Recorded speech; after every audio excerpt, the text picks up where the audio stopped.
À Fleury-Mérogis, il est détenu au cœur du bâtiment principal. Salah Abdeslam, dernier membre vivant du commando du 13 novembre, est à l'isolement depuis avril 2016. Il occupe une cellule de 9 mètres carrés, filmée 24 heures sur 24 pour éviter son suicide. La vidéosurveillance, elle n'est pas pour des questions de peur d'évasion. Il est dans un établissement qui est déjà très sécurisé.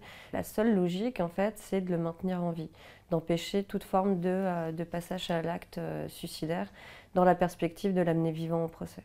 Autour de lui, toutes les cellules ont été vidées de leurs occupants pour qu'il ne croise aucun autre détenu. Thierry Solaire est l'un des rares députés à avoir constaté ces conditions de détention. En plus de sa cellule, 3 autres pièces lui sont dédiées. L'une pour la vidéosurveillance, et puis ensuite il y a eu la neutralisation d'une cellule double qui est assez grande, qui lui permet en fait d'avoir une salle de sport qui a été aménagée pour lui permettre de faire du sport. Et par ailleurs, au-dessus de sa cellule, il y a toute une partie qui est grillagée, mais qui est extérieure à la prison, qui est en fait une micro-cour, qui est privatisée. Mais au fil des mois, l'état psychologique de Salah Abdeslam se dégrade. Dans sa cellule, il est prostré plusieurs heures par jour. Ses gardiens signalent alors des troubles du comportement. Il y a des témoignages qui émanent du personnel de l'administration pénitentiaire qui expliquent qu'il est dans une maniaquerie absolue, qui passe son temps à nettoyer sa cellule.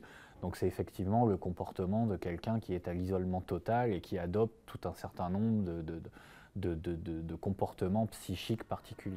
Stratégie de dissimulation ou troubles psychiatriques, Salah Abdeslam reste muré dans le silence. Difficile de savoir s'il se livrera au juge lors de son procès en Belgique.